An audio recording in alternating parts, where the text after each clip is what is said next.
Close your eyes for a second. Imagine a tiny mystery at the top of a body map, a button of pure sensitivity called the clitoris. Now imagine a whispering club on campus where the girls who love girls swap little secrets about math, rhythms, and magic. I am that professor who crafted one of those midnight circles. Notebook in hand, and learn more than any textbook could teach me. Ready? Good. Quick breath. Let's go. Let's go. First, the science in a sentence. The clitoris is not a dot. It's a whole network. There's a visible part and large hidden part. It's made for pleasure, and every person's map is different. Some points answer best to a feather touch, some to steady pressure. That's why lesbian lovers, after centuries of practice together, often become expert listeners. They learn how to read tiny signs. A breath, a shift, a softening. That listening is the real technique. Now, the practical, the safe, the deliciously curious. Start as an explorer, not a mechanic. If you're alone, I try and experiment with your own hands first. Wash up, sit where you feel relaxed, and use a mirror or a diagram to learn the shapes. Trace like you're sketching the coastline. Slow, curious lines. Notice what feels pleasant, what feels neutral. No goal, no rush. If you are with a partner, begin with a language game.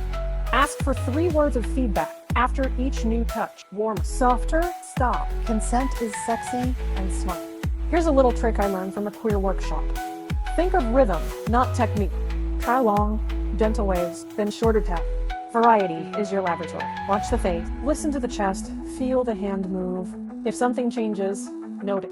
Communication is your instrument. Curiosity is your compass. Now for the urban legend spice. On my campus there is talk of the Clitoral Compass, an old notebook passed between friends, full of doodles, little poems, and practical names for spots, favorite songs for timing, tiny rituals of trust. It's folklore, but it points to a truth. Pleasure grows out of play and story.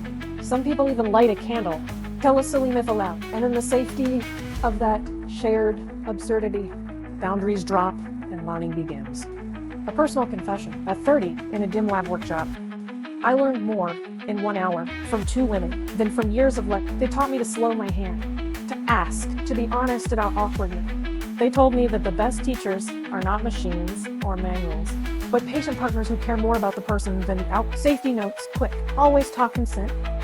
Use clean hands. Consider lubrication. If things feel dry, stop. If someone says stop. Pleasure without safety is not pleasure at all. If you want a small homework, and then when you send to this similar map, you can put your own little notes.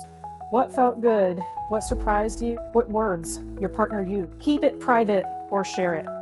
The point is the curious, gentle practice. So here's the takeaway. The clitoris is a mystery with a map you can learn. Lesbian communities offer a wealth of listening wisdom. Mix science, play, and a tiny bit of ritual. Urban legend flair, and you have a recipe for discovery. Go gently, ask boldly, and enjoy the adventure.